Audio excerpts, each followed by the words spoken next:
Yes, people, and welcome back to Normski TV and the What's Going On podcast. Another week has gone, another couple of upsets that's happened in the World Cup.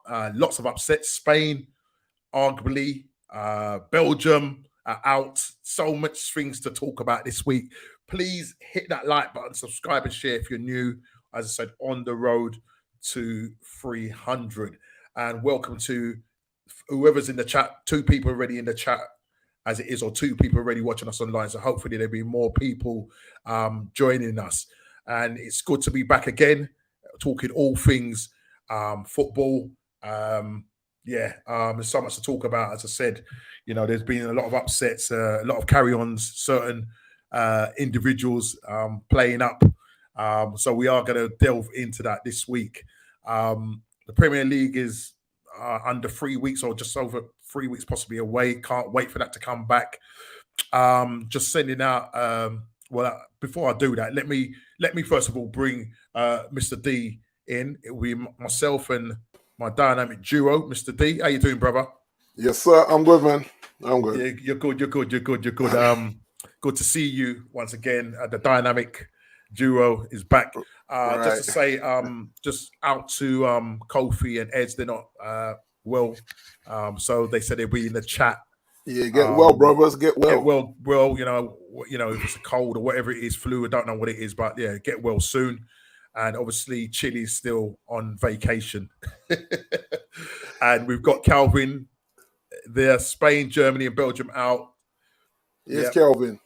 Bellingham should go to Liverpool. We're going to be talking about Stop it.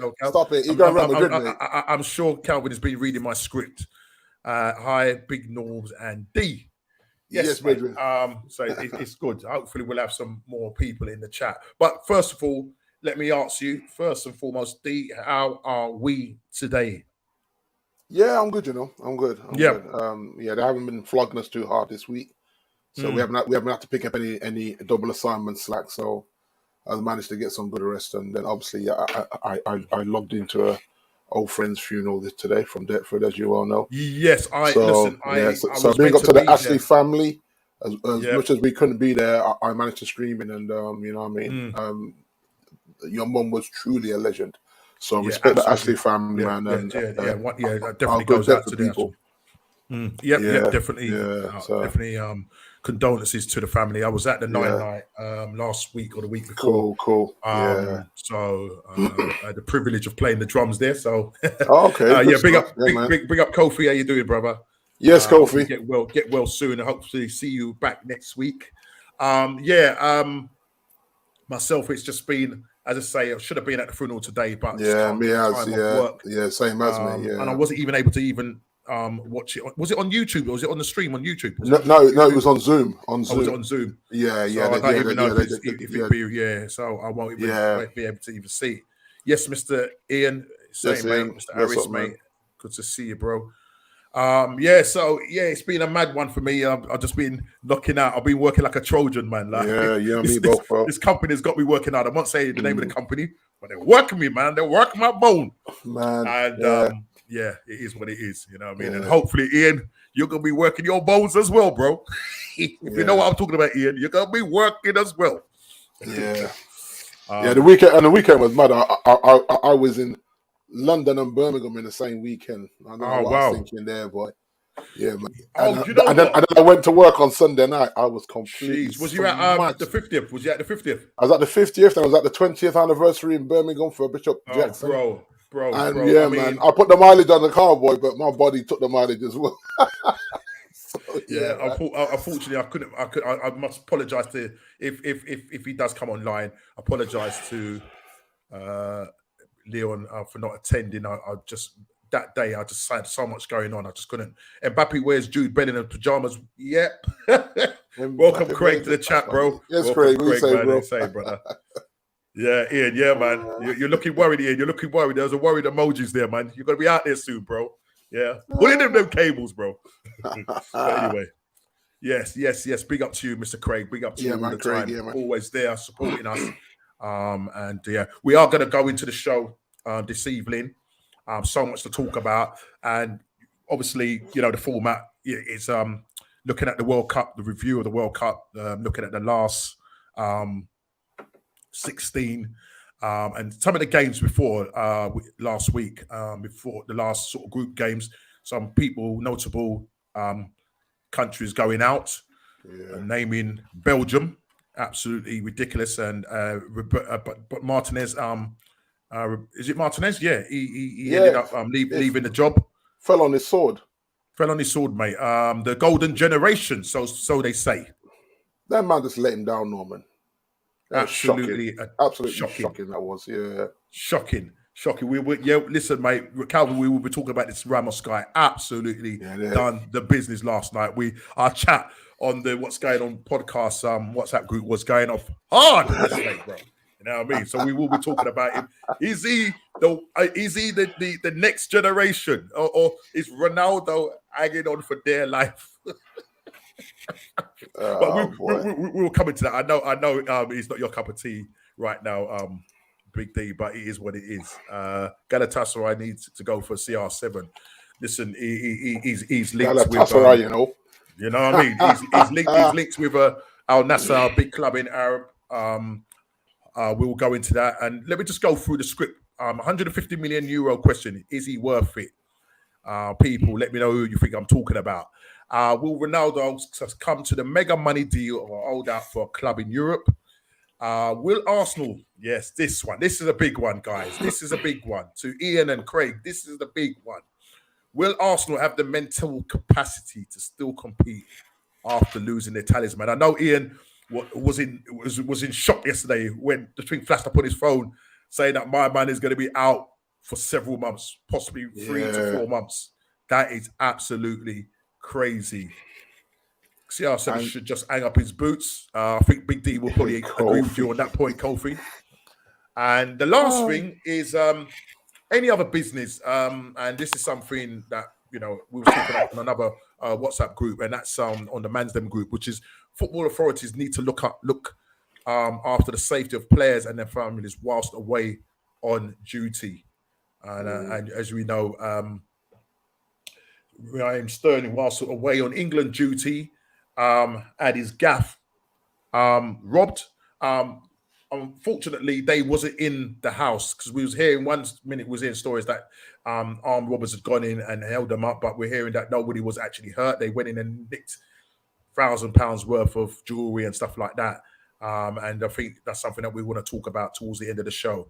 CR7 going to the Middle East, it's called retirement. And yeah, we will get onto that. We will definitely get onto that. But first of all, let's start with the games last week, Wednesday. And I'm not going to go into too much depth until we hit like the last 16, where we will talk a bit more about it. Tunisia beating France, even though France had already been through. France did rest most of their players. And Tunisia, then they brought a few on towards the end. Probably just to stretch their legs really more than anything else. Yeah. Some guy, it was the guy that scored in the 58th minute. Why he be? If I can pronounce his name, Kaziri. Yeah, Kaziri scored in the 58th minute. And listen, they celebrated hard because listen, it is against the world champions. Do you know what I mean? Yeah. So well done to Tunisia, but weren't able to make it out of the group stages. And it wasn't quite enough.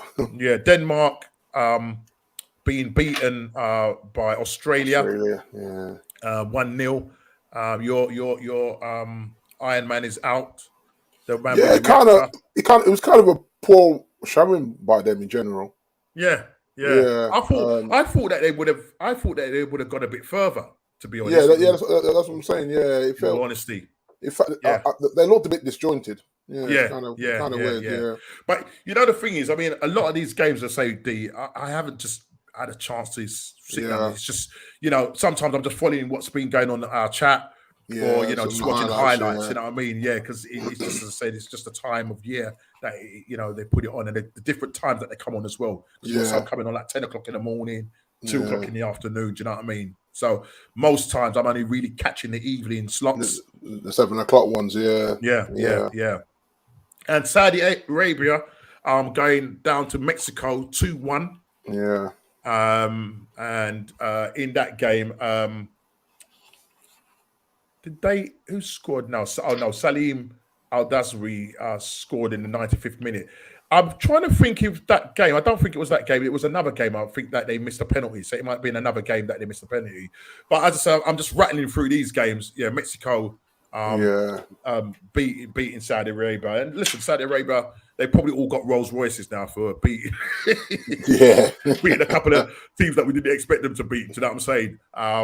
But yeah, they are out of the World Cup. I think is Mexico out as well? Mexico is out as well, aren't they? Or they're still in? I'm sure they're out now. Yeah, they're out. Yeah, hold on. Yeah, they must be out. 16. It's just so hard to sort. Yeah, they are. Yeah, they are. Yeah, Mexico and then Argentina against Poland. Poland are out. Julian Alvarez for Man City scoring in the 67th minute. City, man, isn't it? Alex McAllister scoring in the 46th minute. Lionel Messi missing another penalty. Which is mate, in that game, which is mate, he seems to miss a lot of penalties, you know. Yeah, it is. Yeah. And so you wouldn't want to bank on him at the moment in the penalty shootout. especially if when they do play, if it does go to penalties, will they let him take the penalty? That is the big question. That is the big massive question. But you know what? After we watch all these penalty shootouts, I'm saying sometimes these guys are trying to be too cute. Yeah, like you either bang it down the middle or you pick a corner. Yeah, high or low, you pick a corner. You know what I mean? Junior. I mean, I just don't get how you miss penalties. Two clubs that were absolutely amazing was Japan, and the other club was Spain. The penalties in that were shocking. Yeah, shocking is not the word, mate. You know what I'm saying? What are you doing? Do you know what I mean? Junior's saying hello to all in the chat. So Argentina beating Poland. Yeah, and obviously going through to the last 16. So we go to Thursday the 1st of December. Croatia, Belgium. Belgium. What can I say? This team, the once golden generation. De Bruyne says that the team is basically not. I think one of the statements come out and said the team is too old. But you know what? A lot of infighting and going in there as well. I was about to say, the moment he said that, you knew that the changing room was a train crash. Bare drama going there, and you saw it on the pitch. They did not perform, and this one, me like Martinez, like I just wouldn't have quit. You know what I'm saying, you know what? Come next tournament, I'm just going to go with the youth. I'm going to drop all these men that just bailed on me in the World Cup and just go and start again, and to say to the Belgian Federation that, listen, this is a rebuild for the national team. It's definitely an absolute rebuild. He shouldn't have quit. Eden Hazard, I mean, that guy has just fallen from grace, mate. Fallen from grace. I've been hearing as well, like a lot of this, I've been listening to other podcasts, and a lot of people are like, they're saying that De Bruyne, listen, I rate De Bruyne. I think he's fantastic, but there's some people calling him out. Yeah. You know what I'm saying? But I think he's a fantastic player. But some people seem to think he ain't got pace. You know what I mean? He's a system player. He doesn't offer much. Yes, he's a system player, and definitely in Pep's system, he looks $1 million most of the time. You know, so you know what I mean. But at the end of the day, you can't expect Belgium to play Pep Guardiola's system. You know, what I mean? The coach is the coach, he plays the system, but he always works. He just looks so much better in the Man City team than he does in the Belgium team. So and then as for Lukaku, he was shocking, man. Rom's lost the plot, man. He's lost the plot, and I mean, the thing is, he hasn't had much game time. He's been injured for quite a lot of time, even for his domestic club as well. And obviously coming back, you're coming in, really not, fully fit. I mean, he didn't look fit. And and some people are saying, how is this guy a footballer? but it's something that he does where you think people around him would say to him, like, this whole putting your hand on your head and going into the baby position when you miss, like straight away you're putting more drama on yourself by doing that. Shake it off and go again. He's got to learn to just shake it off and go again, not hands cupped on his head and all that madness. You're like, bro, go again. You bring him because the fans are realizing that he's in his own head, and then they turn on you. And yeah, you would have hoped that somebody around him would have told him to, bro, stop doing that. Yeah. But listen, they're out of it now, and there's definitely a massive rebuild to happen in Belgium. Definitely a massive rebuild, and find a new manager. Find a new manager. Yeah, I mean, does Thierry Henry because he was his assistant? Is he walked as well? That's a good I'm point. assuming that they've gone. I didn't hear anything. If anybody knows in the chat, has Thierry Henry gone as well? Well, it's supposed to be a team, in it. So if that's your management team, then they're all supposed to go in it. Yeah, you can't. It's not just the manager just gets hung out to dry. Yeah, everyone should get hung out to dry. Definitely. Yeah. Well, we move on to Canada, Morocco. Morocco are a handful, you know. The only African team now left. They are, aren't they? I believe they are. Now. I'm checking around the 16 round of quarterfinals. No, what are we? Quarterfinals. Well, quarterfinals. Just Morocco, man. Just Morocco. Yeah, it's definitely just Morocco. Right, so they win in that game against Canada 2-1. But listen, I think we really want to go to the last 16, where that was the game where they beat Spain and knocked them out on penalties. And Spain were absolutely terrible. So we will come to that in a minute. 3-0 on penalties. Absolutely. Not one of them scored one. It's just ridiculous. Yeah. Germany, even though they beat Costa Rica 4-2, it was basically too late. And they needed to score, I think, another 3 or 4 more goals to match Spain's, because Spain beat Morocco. I mean, listen, this same Spain that beat Who did Spain lost to Japan, didn't they? Yeah, but who did Spain beat 7-0? Was it Costa Rica? It was Costa Rica, wasn't it? Yeah. Was it? Yes, it was. It was Costa Rica. Yes. Costa Rica in the first. And that game was going backwards and forward, because 1 minute Costa Rica were at the top, and it kind of was switching to Japan. It was like just moving all over the place, because Spain was at the top, and then eventually Spain went through, even though Japan beat them 2-1 to the last 16. Germany went out in the group stages. And listen, mate, I don't know for Germany. I think there's talk. I don't know if Kofi is in the chat. Klopp, they're calling for Klopp to take over that. You know what I mean, to replace the current German manager. I mean, would that be something that you would agree to, Kofi? With Kofi Klopp, would you like to see Klopp now take on a new challenge and take on the national team? Or do you think he's still got more stuff left in the tank? Let us know in the chat. Morocco are allowed to go on. Good luck to them. How they progress as far as they can. I think Morocco will give Portugal a good game. I really do hope so, especially if Ronaldo's playing for them. I really do hope so. You know what I mean? I really do hope so. I won't go too much into the Japan-Spain game. Obviously, Japan beat them 2-1. And we move on to Friday. South Korea beating Portugal, but it wasn't enough. They beat them 2-1. 2-1, yeah. And Ghana going out to Uruguay. You know what? Even though Ghana lost that game, serve Mr. Yeah. And he was balling, you know. When the scores came through.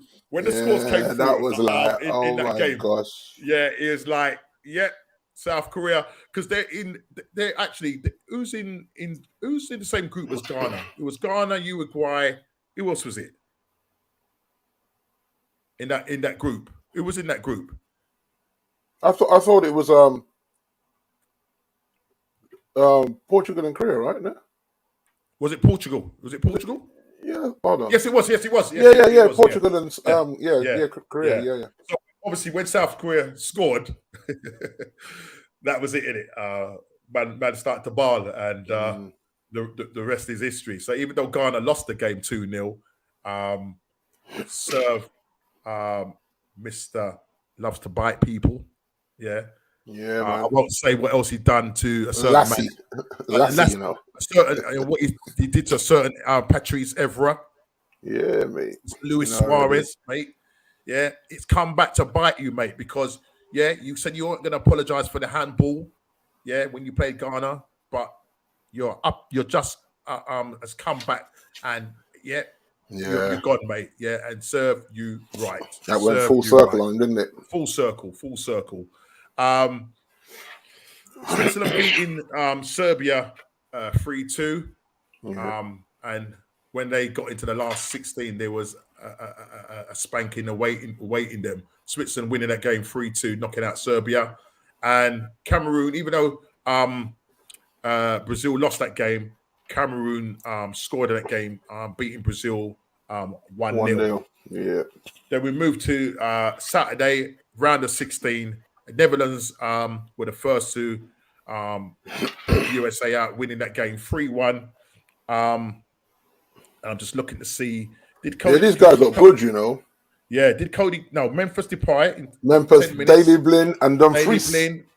And Dumfries. Yeah, Dumfries. But imagine Dumfries set up both of their goals. So he had 2 assists and a goal. Because I got him in my fantasy league, innit? Right, okay. So you're laughing. Brethren.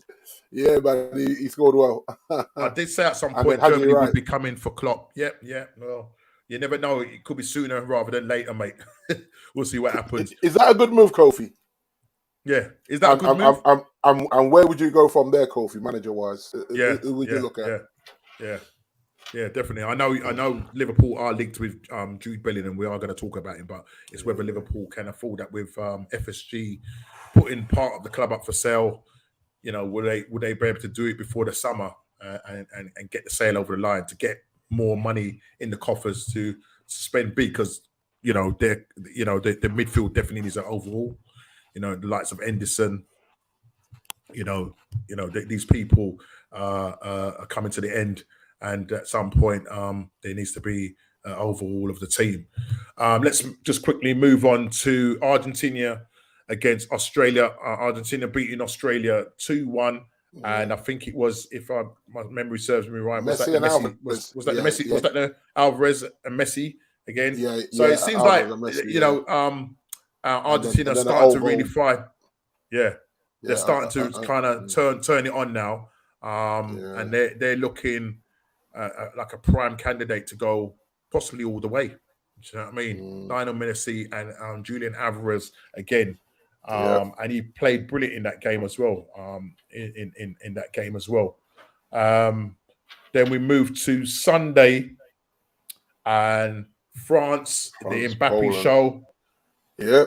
I did say that Poland had got knocked out. They didn't. So Poland had made it through, but they obviously met France. Yeah. And France beating Poland 3-1. I'll tell you what, though, no. It was the Kylian Mbappe show, mate. And Oliver Giroud. But your guy, that's your ex-man, you know. Ex-man beating Thierry Henry's record. 52 goals now for France. Mate, that's good. That's good. And mate, England are going to be up against the likes of Oliver Giroud and Mbappe on Saturday. So we're going to see what happens when that game kicks off on Saturday. Definitely looking forward to that game. So France knocking out Poland to reach the quarterfinals, and then England against Senegal. Now the first in that game, good game in the end, from some fantastic counter and attacking football. But the first 20 minutes of that game, Senegal were really pressing. Really pressing England, and I think it was Craig that said that they're playing out the back in that first maybe 20 minutes of the game was terrible, absolutely terrible, and they were being pressed. But Senegal didn't capitalize. They were missing their talisman in Mane, so But what a breakaway, and that Jude Bellingham, mate. Oh, what a player! And we are going to talk about him. Man like Jude. Man like Jude. 19. But, you know what I mean? Jordan Henderson scoring a lovely goal, but it was from the I think it was from either a corner or a free kick. Jude intercepting the ball and running pretty much the length of the pitch. Yep. And literally just playing an assist. Somebody ringing me. Why they're ringing me, I don't know, but I'm not going to answer it. So let's just leave that. Sorry about that, guys. I just had a call. I should have turned my mobile phone off. Yeah. So fantastic assist from Jude Bellingham, England in the 39th minute, and then Harry Kane finally gets on. Harry Class A. Yeah, I was wondering whether he was going to make the front pages, but they let me down. He didn't. That would have been too much. That would have been. Yeah. What's this? Craig is saying realistic winger or striker: Zaha 20 million, Depay 5 million, Trossard 30 million, Gakpo 50 million, Modric 50 million. Yeah, listen. I'll tell you what, Trossard's going to cost you more than 30 mil. Well, the thing is, just because he went to World Cup, not because he did anything in the World Cup, just because he went to a World Cup. The thing with Trossard, he's only got 6 months left on his contract. Is it? Yeah, that's the thing. Enough. Yeah, so you may get there is a clause. There's a clause that they can extend his contract by another year. So and then he will cost you more than 30 mil. Then he probably will cost us more than that. Yeah. And Trossard is a very good player for Brighton, very good player. He's obviously the wrong side of 25. He's 27, I think. But I'll take him. Fantastic, attacking midfielder, and I will take him. Depay, good player. Barcelona can't afford him. His wages, and with them being knocked out of Champions League, you know what? I said to someone yesterday, for 5 mil, I would have put a dice on him. I'd roll a dice on him. Yeah. Because at the end of the day, even if you're paying what 180 a week or whatever, it costs you 5 mil. Yeah, it's worth rolling the dice, isn't it? Yeah, definitely. Yeah, I mean, and then you've got Zaha 20 million. You know what I mean? He knows the Premier League. We definitely need to buy in January with the situation with Jesus. We definitely need to buy. It's 100%. And we're linked with, as I said, in terms of a January transfer, we're linked with Modric for 50 million. We're linked with, obviously, there's talk about Depay.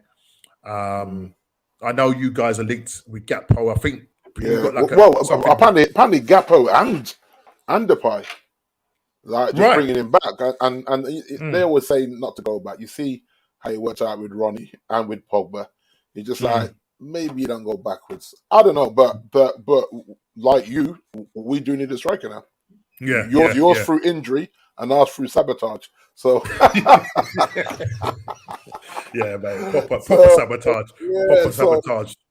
Yeah, it is what it is, isn't it? It is what it is. We both need strikers. Yeah. Kofi saying, I think. Go on. Go say it, D. No, go. It's good. I'm going to say Kofi, because I think this season ends up pear-shaped for LFC. Klopp may consider the Germany position. I'm not sure who will be suitable candidate to take over the LFC job. I mean, listen, if Liverpool don't make it into the Champions League, is it something that he will do? Would he walk? I mean, is that something that he would possibly... Only Kofi, you follow your club. Would that be a likelihood that he won't say, you know what, I've taken this team as far as I can. I might not get the backing from the owners, and so maybe, this is maybe the time to jump ship and take on the Germany club and start to rebuild that. Because I can imagine he's going to look for some players that can play that kind of rock and roll kind of football. Yeah. And mate, I think if he does get that right and gets the system right, you see a different Germany. You're going to see a different Germany side. You know what I'm trying to say? Because what the Euros is 2 years, right, Norm? 2024. Yeah, 2024. So whoever comes in now has got 2 years to build for the Euros. Yeah, definitely. So at least they got time to put their mark on that team. You know what I mean? So yeah. And you have to remember, Kofi. You have to remember as well that if you guys get sold and money isn't an issue, then the new owners might convince him to stay and rebuild.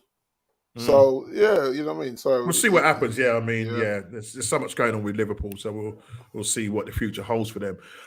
In that game, in the second half, Saka getting another goal, 3 goals now. That is for Saka, doing really well. An assist from Phil Foden, and I'm glad he played Phil and Saka in that game. And, he seems to have got the balance right, which is good. And I think from the last conversation that we had last week, we said, is there likelihood that he would go pragmatic? Well, he didn't. You know what I mean? He played attacking players, got it right, even though for the first 20 minutes of that game, we looked a little bit shaky. Yeah, but for me, though, this is the test. France. France as in, do you go with that kind of team against France? Because already they're talking about back five already. Yeah, come on, I'm worried. I'm worried five. about that left hand side, mate, because you got either Mbappe or Dembele. Yeah, but Luke Shaw. But you have to remember, you see how Luke Shaw sneaky. He said, "Oh no, we can't just focus on Mbappe. Only because Mbappe don't play on the right side of the pitch, and he ain't defending him. You know, like, if he was a right back, he wouldn't be saying that.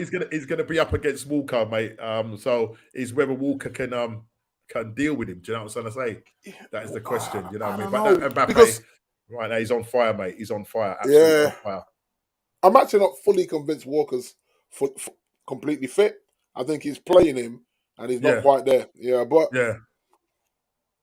Calvin said not good enough for Premier League. Definitely not for Man United. Yeah. Well, the thing is, for the Premier League. Okay. And the thing is, I think when he came to us originally, he came too early, and the team that was there then wasn't the right team for him to have come into. But then the style of football he plays under Louis van Gaal is it similar in some ways to how we're trying to play now? Because he can hold the ball up. Yeah, definitely. And that's what we need. If he can hold the ball up and get goals, then that's all we need from him. In that sense, and some people saying, even because we're linked with him, some people are saying that he's very similar to how Jesus plays as well. Yeah. You know what I mean? And I think, you know, we're going to lose that now. We're not going to lose it. We have lost it. You know what I mean? Because of his hold-up play and what he brings to the game, bringing other teams, you know, players, and he frightens the living daylights out of defenders. And it's whether Depay can do the same thing. No, you can't discount the new number 14, mate. He might just surprise you. He might not, but he might just. Man like Nketiah, you know. Put some respect on the man's name.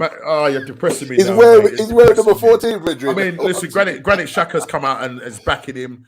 Is he? To do the business. But listen, just because of the back end of last season, he scored 5 goals or whatever. Yeah, there was no pressure on us, was there? Do you know what I mean? Yeah. And based on that, he's ended up getting a number 14 shirt and a £100,000 deal. Yeah. Do you know what I mean? He hasn't scored in the Premier League. He's not scored in 12 games we've played. He's not scored none. He's got, I think, 3 or 4 goals in the Europa League, and I don't even know if he scored in the Carabao Cup. I think he did score in the Carabao Cup, so he's got something like 4 goals. But he's not the one to take us forward. He's not the one to take us forward. Yeah, but even if you do start him, Norm, you still need to replace Jesus. You still need that. 100%. He's not the one. Nketiah's not the one, because the problem what we've got is this situation is we're there talking about Nketiah, you know, coming in and deputizing for Jesus, which I just don't think he's good enough to do that. But then what happens if Nketiah gets injured? That's a problem. Right? You know what I mean? We're very short. If the likes of Thomas Partey gets injured, so that's what I'm saying. I think Arsenal need about at least 3 players to come in, and attacking. It looks like we're going to go for an attacking forward in terms of a winger, you know, who can maybe play across the front three. We need another midfielder, possibly a holding midfielder. So we linked with the Danilo guy, Brazilian player. I think he hasn't had much game time in the World Cup. They're talking about £20-25. So again, he hasn't had much game time in the World Cup. Who's that? The Brazilian brother. You're talking Danilo. No, but he didn't. No. Yeah. I'm thinking of someone else. You're talking about Martinelli. Yeah. Yes. Yeah. Yeah.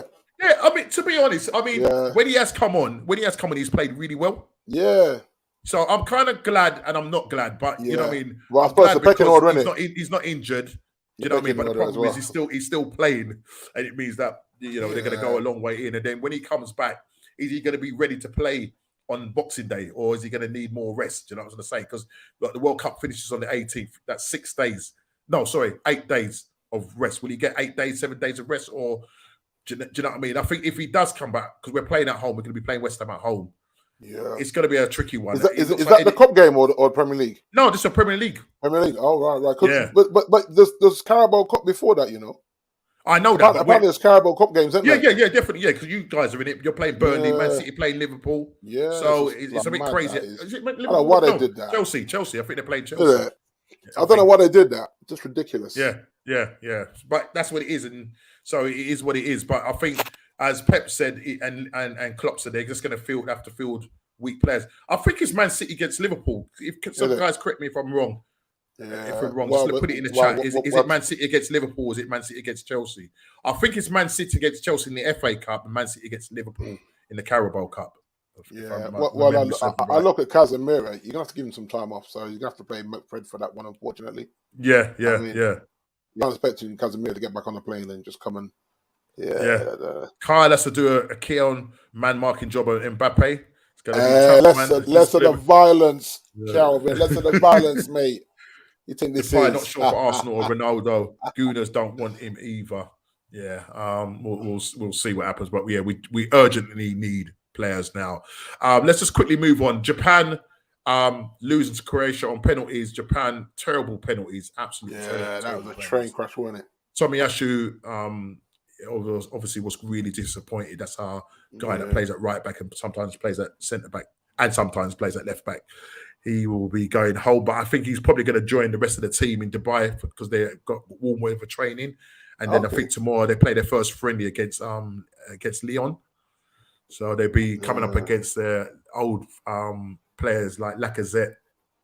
So we'll see what happens in that game. But yeah, Japan, going out on penalties. It looked like they didn't practice their penalties. Never practiced a penalty the whole time in training, not one time. It makes you wonder whether Spain practiced their penalties as well. Right. No, but apparently Spain did practice penalties, which is a joke.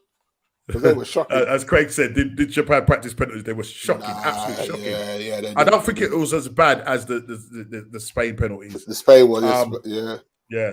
And in that game, the next game was Brazil for South Korea. Turning on the show. I mean, you're representing. It was mad to watch. Madness. I was like, yeah, absolutely. And the thing is, it could have been a lot. It probably could have been double that. Yeah, four different goal scorers. Yeah. Do you know what I mean? But all the goals were good. The 7th minute, and then in the 8th minute, 30th minute, Neymar with a penalty. Richarlison, assist from Thiago Silva, and then Lucas Paquetá, assist from Vinicius Junior. And Vinicius Junior also getting a goal in that game. Your namesake there, Junior. Your namesake, bro.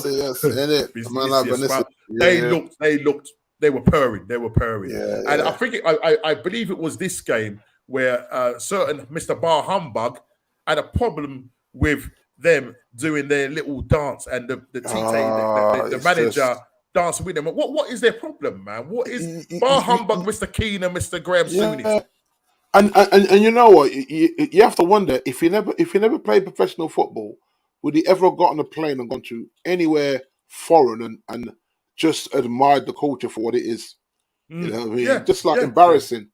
Yeah. I'm just embarrassing that you know what I mean, he's supposed to be a Man United legend and he's on there just talking out his backside all the time. It's like, brother, but the thing is, you hear yourself?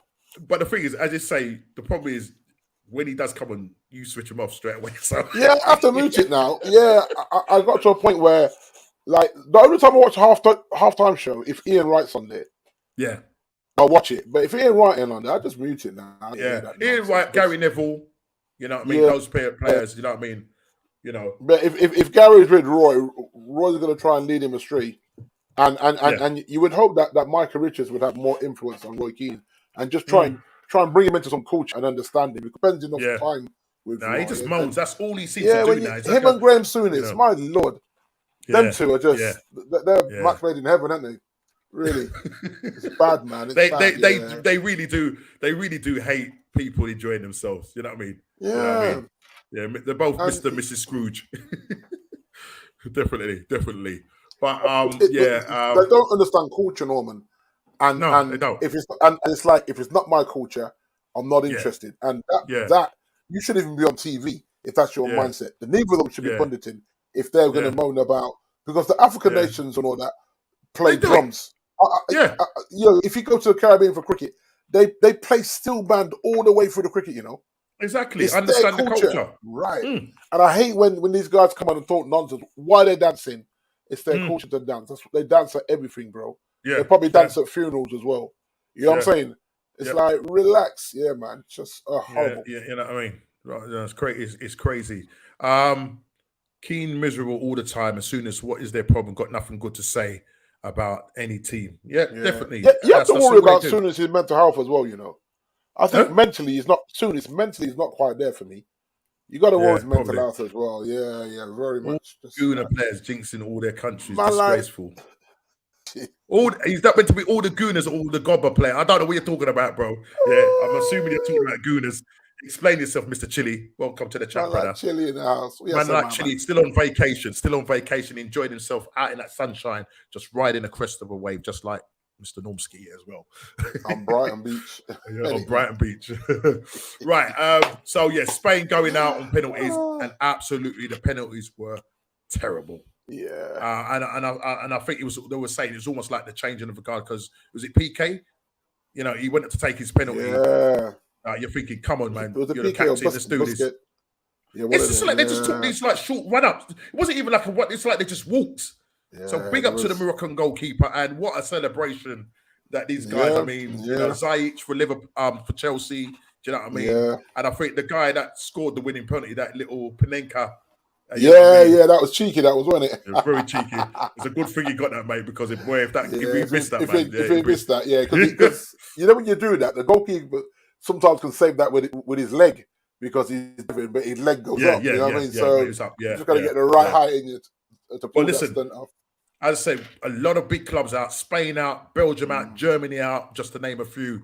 And now we go to the last game of the last 16, and what a game yesterday. Yeah. Goals galore. And big up to Mr. Ramos. Plays for man, Benfica. don't even know this brother, but this brother came correct. Don't know this brother. 14 goals in all competitions. I think it's 14 or 12 goals in all competitions for his current. So bringing his form.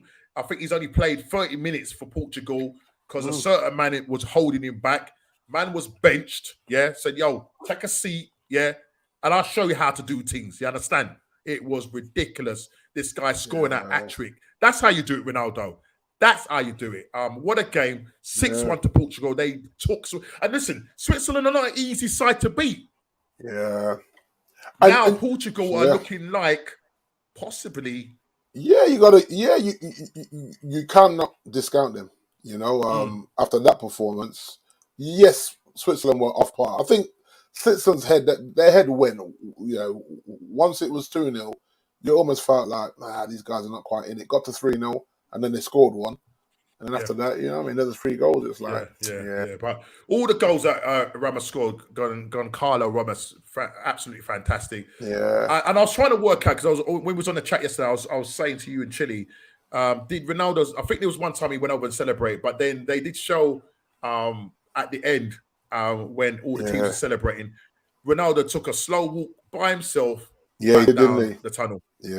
It's just all about him. Yeah. All about him. And I think you said it, D, that if, say, in this situation, the spotlight was taken away from this guy scoring 3 goals because it was all about the Ronaldo circus. As you can say, Ronaldo, just behave yourself for once, mate. It's what he does. I saw a thing on Twitter from Gary Neville, and he said the petulance, the sulking, it's got to stop. He said it doesn't reflect well on him at all. His long-term legacy is set as one of the great players, but in short term, he's got to do better. He said. Then he said, "Is the Juventus manager wrong?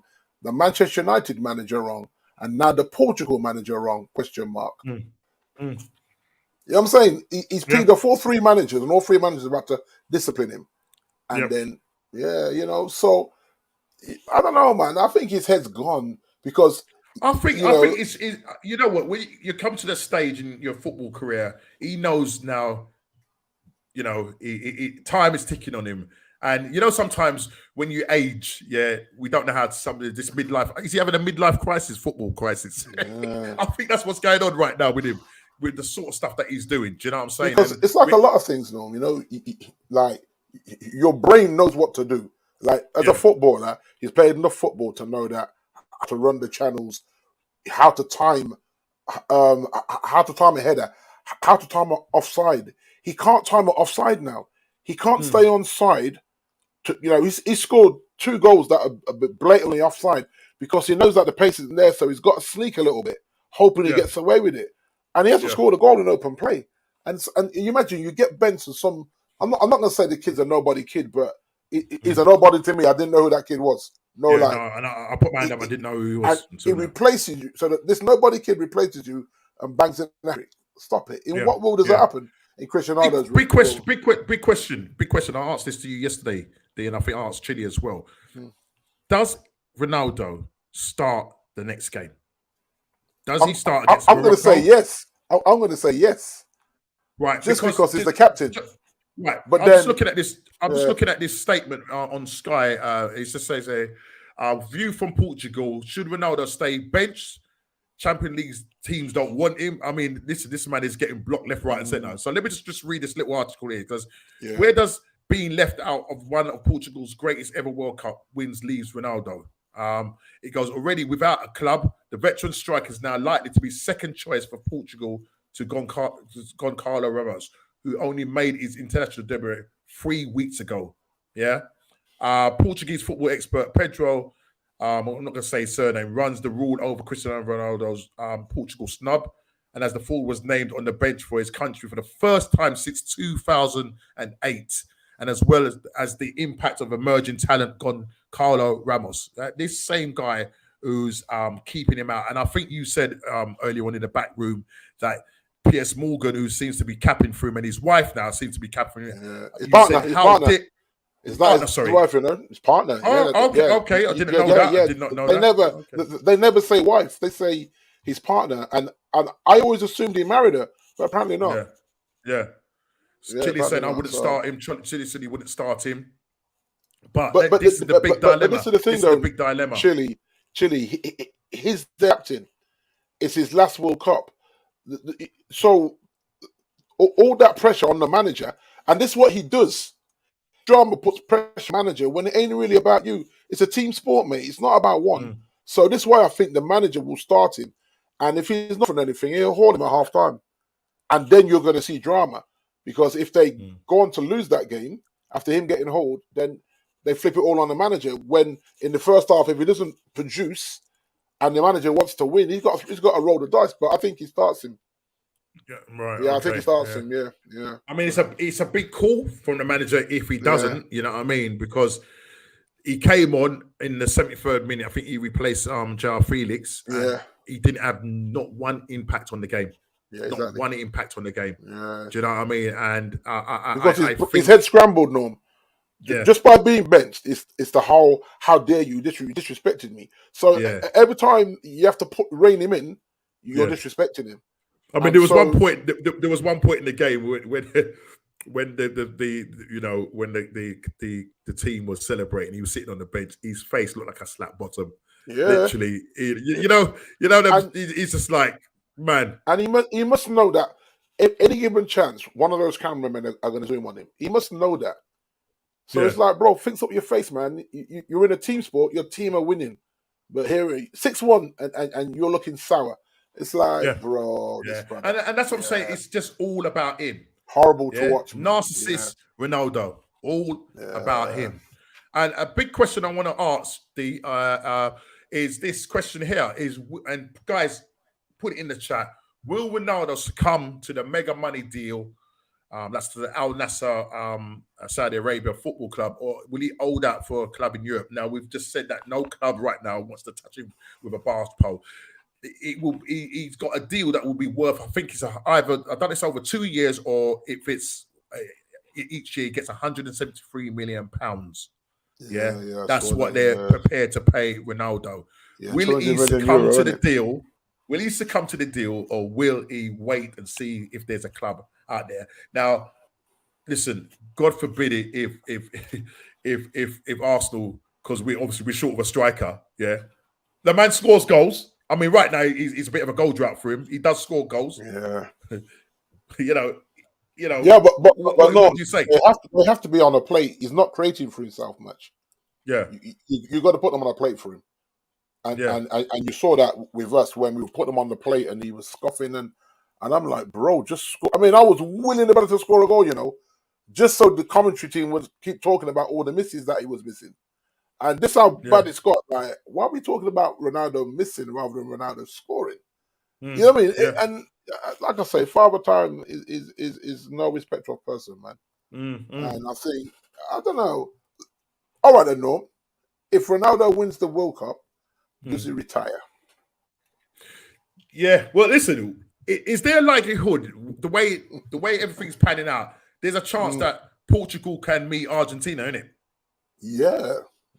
And if that happens, and that's what they want, Let's not get it. They want that final showdown of them two. Yeah. You know what I'm now, saying? I think if Portugal win the World Cup, Ronaldo scores the winning goal, man says, I'm retiring.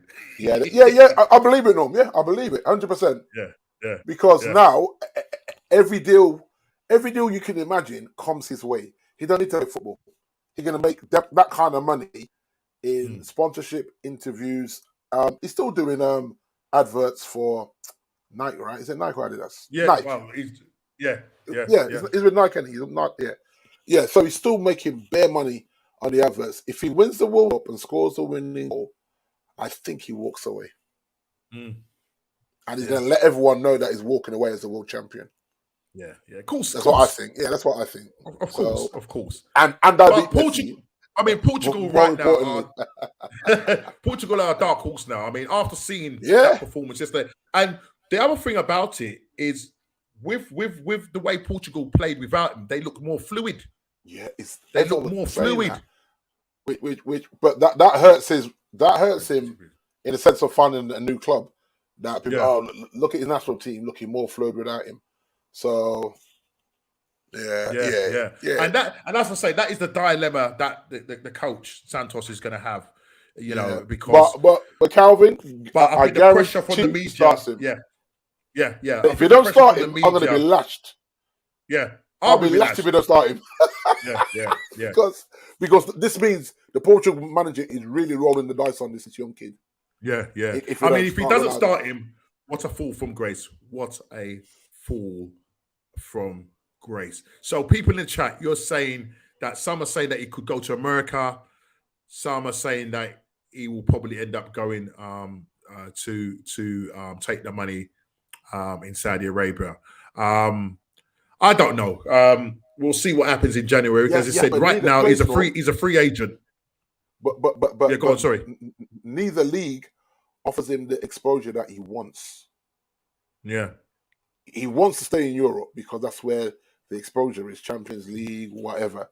If he goes there, I mean, I've never watched a Saudi game in my life.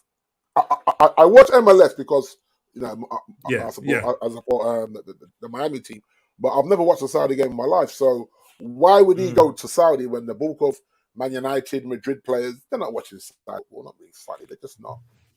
So okay then. So the likelihood then, D. What's the likelihood? Does he take the money? Does he go to America, or does he still hold out for a European club? He is holding out for Todd Bowley. Toddy. That's who he's holding out for. If you're in the chat, he's holding out for Todd. Yeah, that's what I think. Said he will take this as a marksman. He will take him. Because you know what? There's no way I'm 37 years old and a man offers me 200 million euros a year to come and play football. And I'm like, let me see. I'm out of there, man. I'm 37. My legs are gone. I'm earning that easy money. Thank you. But you see, for him, it's easy money. But for him, he's just looking at stats. He's looking at numbers, and his personal fight is with. When I say personal fight with Messi, trying to outdo Messi. Messi's still playing for PSG. He'll probably give him another season, and I think the likelihood is that he'll probably end up going to Miami, where David Beckham's team is. Yeah. And I think if that happens, then maybe Ronaldo will probably follow suit. So he's probably just waiting on Messi to see what move he makes. It's a bit of a chess game right now. You know what I'm saying? It's a bit of a chess game. So yeah, guys, just say when I say spam the chat, just put it in the chat. Does he take the money? Does he play in Europe? or does he stay hold for out? Europe? Or does he hold out for Europe? Should I say, or does he go to America and see if he can end up playing in the same team? But Norm, he still wants those big wages though, Norm. And there has to be a level of humbleness to say, if someone comes at you and said, "Oh yeah," Calvin said, "That's why Galatasaray is probably his last chance to lose." And I think Galatasaray, Calvin, may be still in the Champions League as well. Yeah. I think the thing about Galatasaray, they seem to take all these unwanted players that are kind of gone past their sell-by date. You know what I mean? But they've still got a name. Do you know what I'm trying to say? Do they have that money though, Norm? I don't know. Well, I don't know with football these days. He's going to go on a free, but he's going to want at least 350, 400k a week, at least. Yeah. So, and straight away, all them Galatasaray players that have to carry him through games are going to say, he's on 400 grand a week, right? I mean, look, where did Ozil go? Ozil went to Fenerbahce. Was it Fenerbahce he went to? Yeah, one of them, innit? Yeah. I think it was Fenerbahce, and I mean, he hasn't really kind of worked out for him there. Do you know what I mean? I think at one point, I think the coach said, "Nah, man, you just ain't cutting it, mate." And I think he's pretty much benched him. So you don't really hear too much now. You know how it works, Ozil. If you are carrying a player on big money, sooner or later that destroys your dressing room. Yeah. And it's normally sooner where people just get saying, "Well, you know what? I'm not the boss's door." I said, "I need a pay rise because if you can pay you 400k a week, you can pay me 250, and I'm on 150." And this what happens. And not only that, Galatasaray captain will look at that and say, "Okay, if I'm the club captain, then I want you're paying him." Yeah. It opens up a whole can of worms that you may not want. And every press conference, he's got to realise that when I go to that podium, all I'm going to get is bare Ronaldo questions. Yeah. Trust me, the baggage that this guy carries around with him is just unbelievable, absolutely unbelievable. There's no need. So listen, yeah. But listen, we could go on all night about the brother, but as you can see on my ticker along the bottom is that Ronaldo, you need to behave. Just behave. You need yourself, to behave. Man. Behave yourself. Yeah. Before I take off my belt. Yeah. Behave. But you know what it is as well. Like someone said to me, "But D, when you become a mega star like that, how do you humble you? How do you stay humble?" And I'm like, I think you can. I think you can be a mega star and stay humble. I believe that. It's all about character. Yeah, but it's not in Ronaldo's DNA. Unfortunately, maybe not. Not in his DNA. You know what I mean? You saw from the interview with Piers Morgan. It's just all about me. But someone brought to my attention yesterday, or it might have been one of you guys on the chat, about his Cristiano Ronaldo Jr. was balling out in the Man United youth team, right? He sabotaged that for his picnic as well. You know what I'm saying? It's like he's really all about him because his son was enjoying that. He's playing good football. Yeah, the kid is scoring a hat trick and doing the zoo.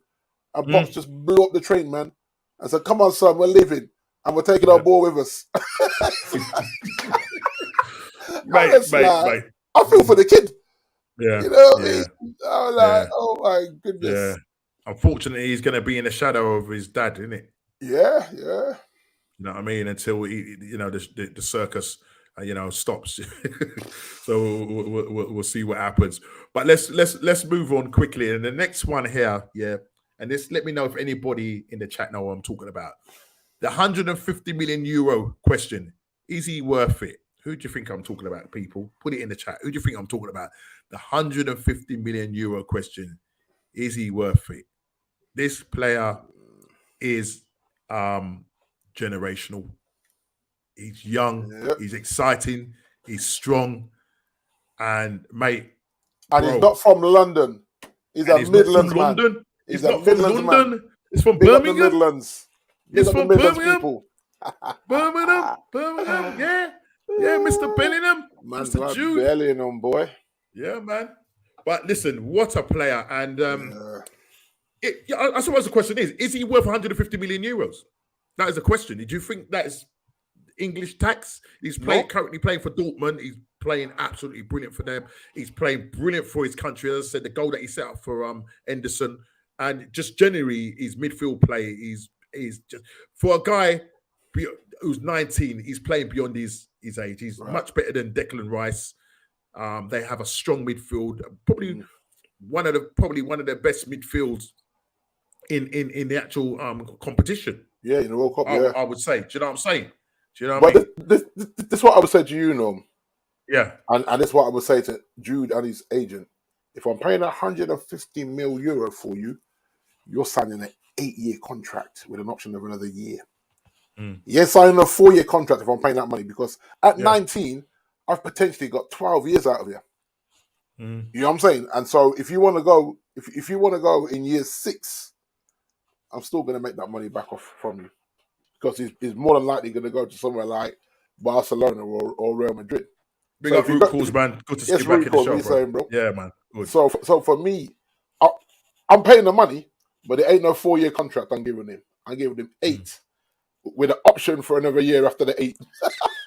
And there you have him having to think then, because now if he wants to go, say if he comes to Liverpool for that money, and in year 4 he decides that he wants to go and play in Spain, that's still going to cost him 150, if not more.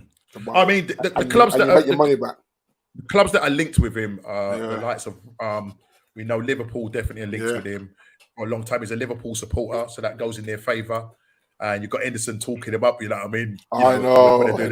Shameless. He's shameless. Shameless Henderson. You've got Man United, your club, who's linked with him. Arsenal are just kind of like in the background, you know what I mean? But you know what, no? Background. He already rejected us, so I don't see us going in for him just because he rejected us and went to Germany. For me, that just spoke volumes at the time.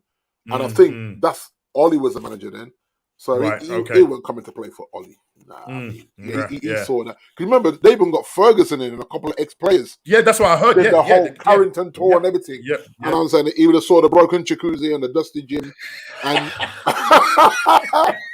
and he said, I ain't going to Man U. Allow it. Bro. I ain't going there. Allow it. I'll go to Germany, man.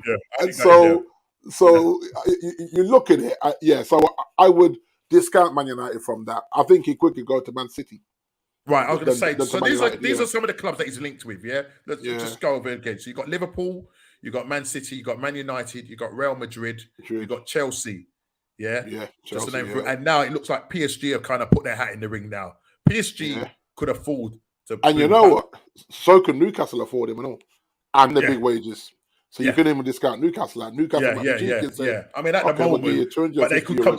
Newcastle could possibly just come to the table and go. Yeah. Right. So all these clubs now, just say 150 million euros. Yeah. Can you imagine, D? Yeah.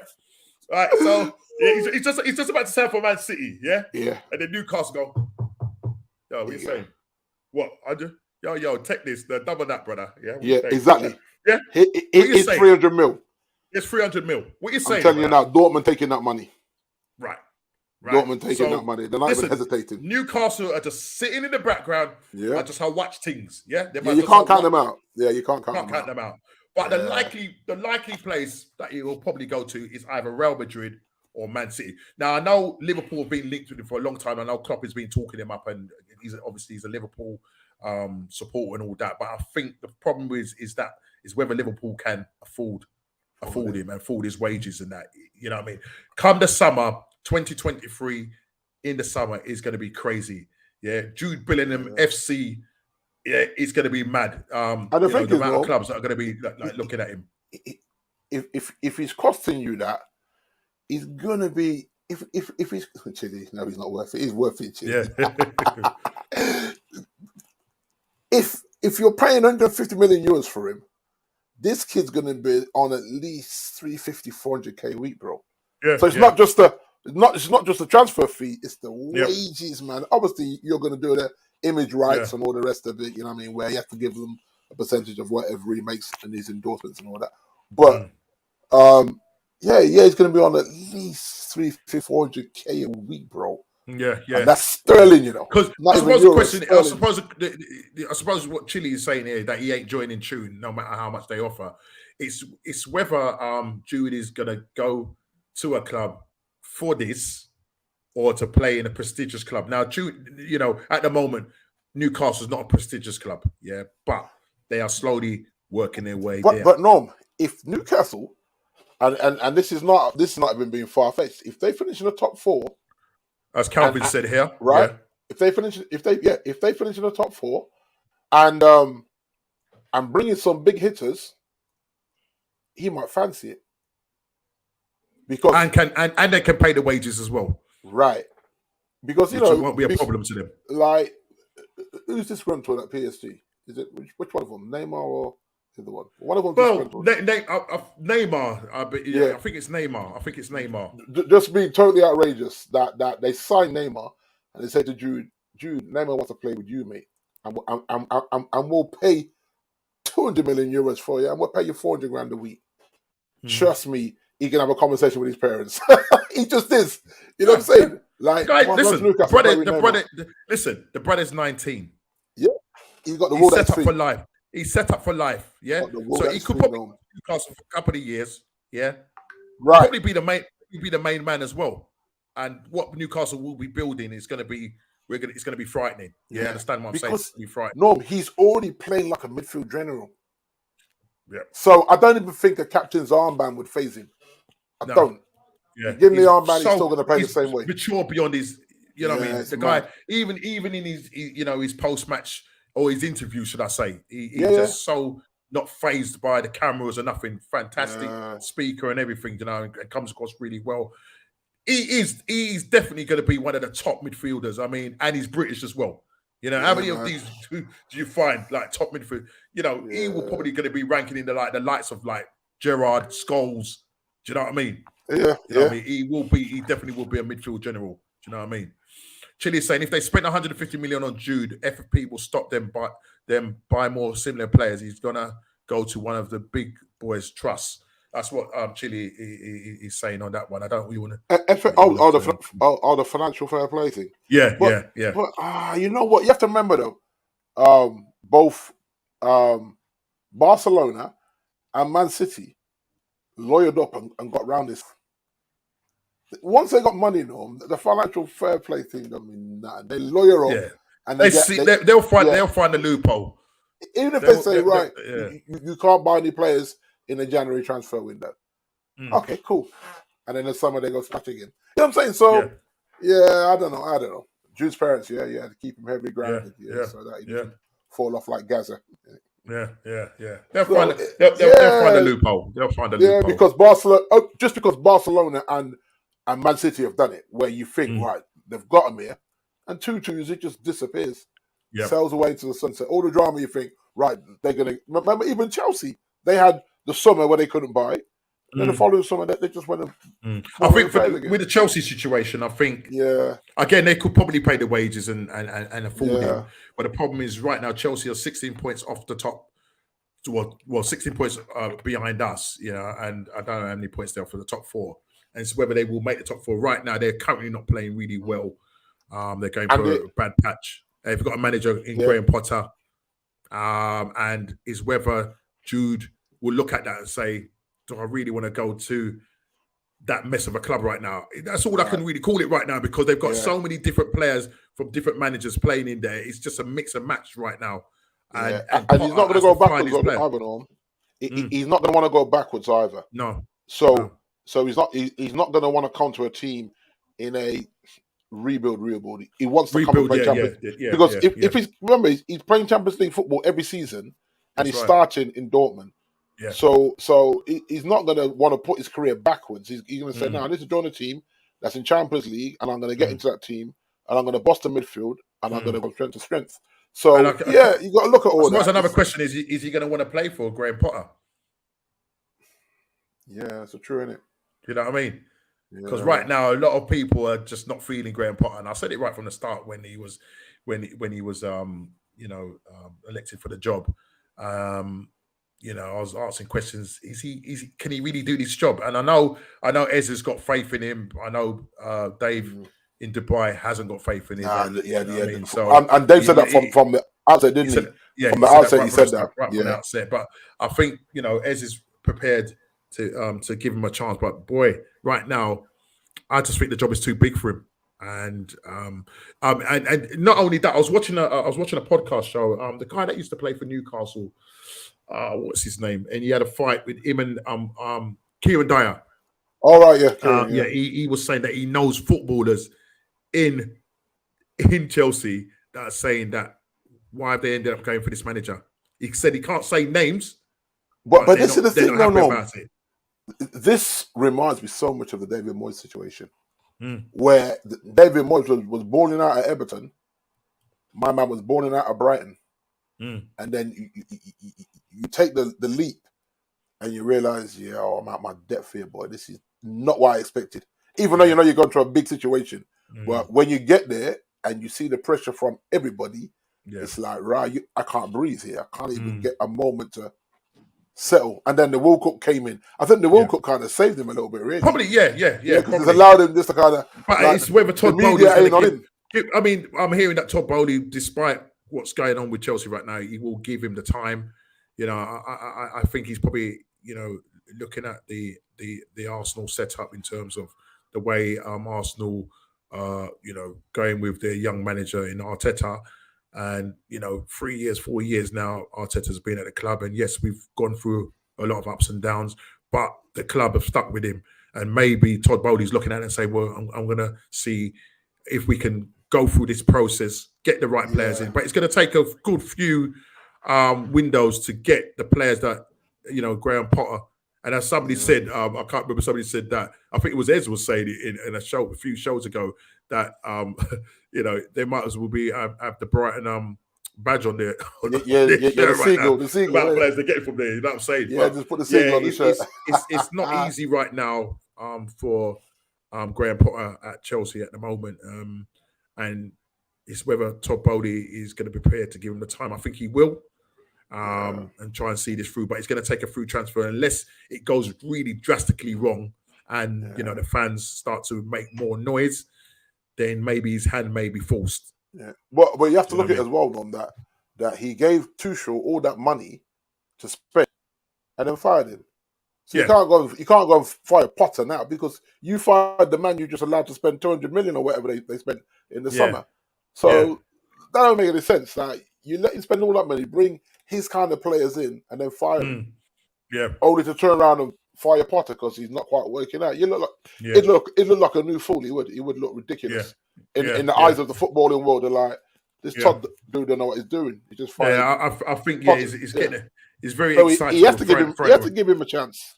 Yeah. He has to give him time. Absolutely. Yeah, he's got to give him time. Yeah. Yeah, absolutely. But and the Chelsea fans won't want to hear that. Well, it's probably he will give him time, but it's whether the fans. I think the fans are quietly now being, you're hearing lots of rumblings now, and I think that noise will get louder and louder. Yeah. And I do think there are more defeats on the way. You know what I mean? They are, sure. And I think that's when the noises will start to grow, and I think pressure will be put on the board to say, you know what, thank you very much, Graham Potter, but listen, I'll send you back to Brighton with a rock, and hopefully. But didn't he sign a 5-year contract? No, something like that. I think it's something like that. But then, listen, he's walking away with you. It's mere peas if he walks away. I'd love to be a football manager. Contract. Because like in our secular jobs, we get sacked, man. You don't get no money, bro. Right, you're out of there. Yeah? If you get redundant, you might get a little piece. But if you get fired, you ain't getting nothing.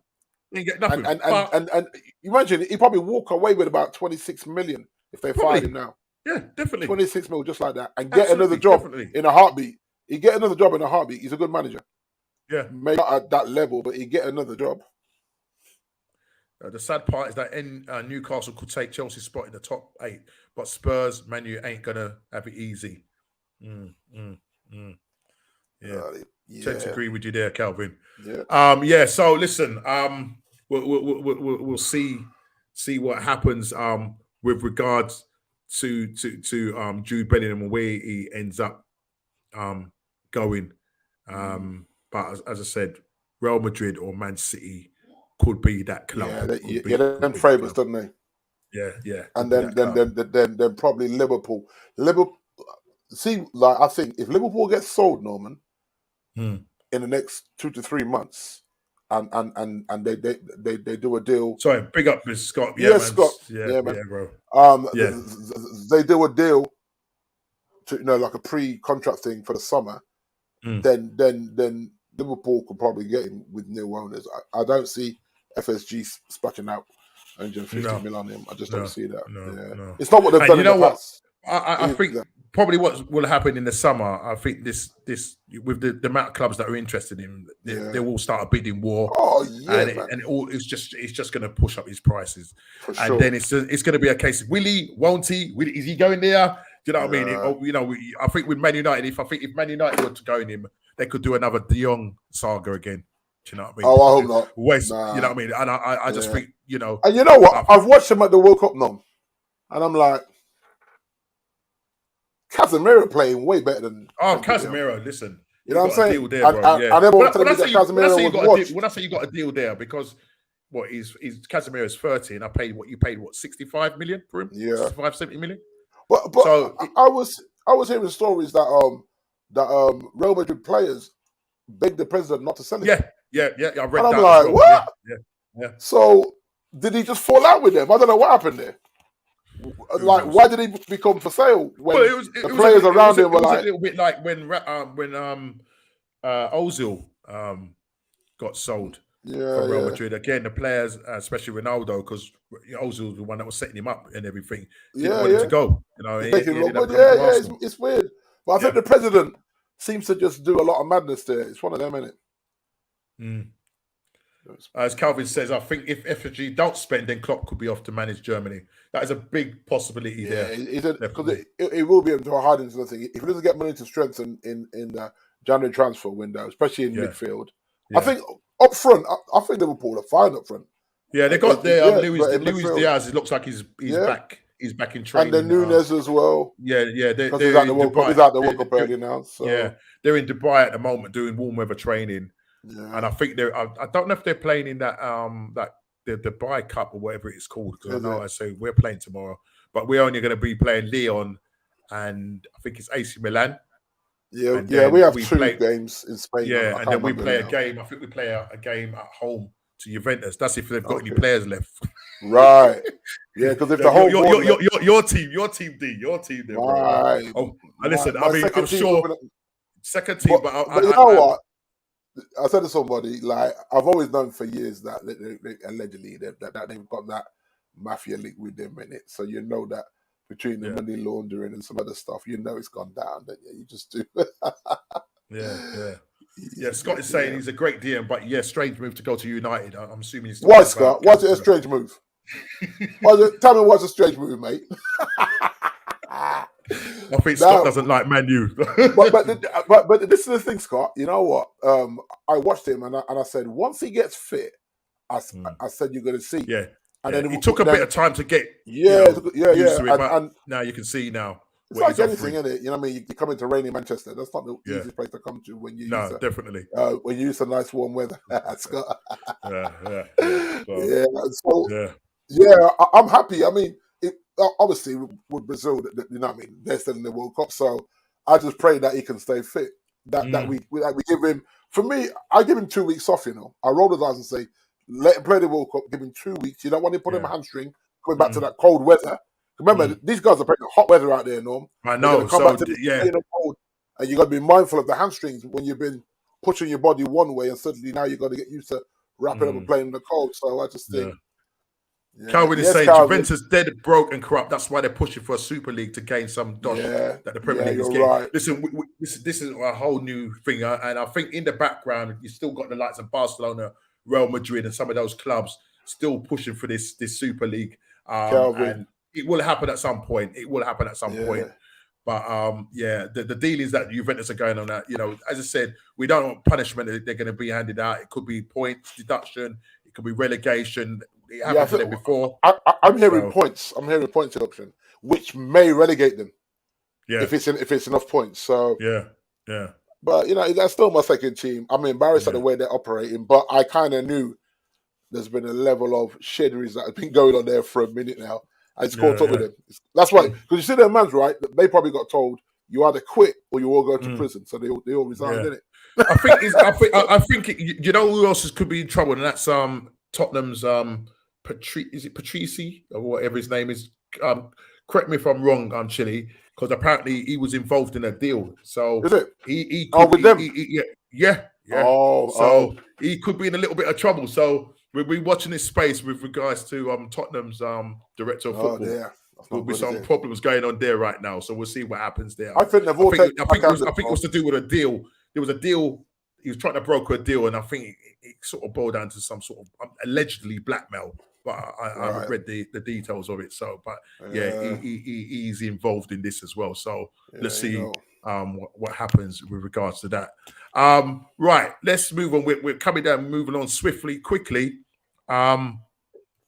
What's this? I'm worried that Juve will try and get Conte. Yeah, because Conte's corrupt as well. Yeah. No. Allegedly, no. I was only joking. Just well, they do say that he's got them allegedly got those them mafia links where he said, if someone crosses me, then I make the call. I'll make the call, bro. You can't I'll talk kill like them. That. What you talk to them? Yeah. I like that. You can't talk like that. You're a football manager. What are you doing? Hey, man. Can you imagine Conte? Hey, come into my back room, man. I want to talk to you. Right, and that's why my talent ain't that brilliant, but I just want to talk to you. No, yeah, This is why get some cheap cheese wire.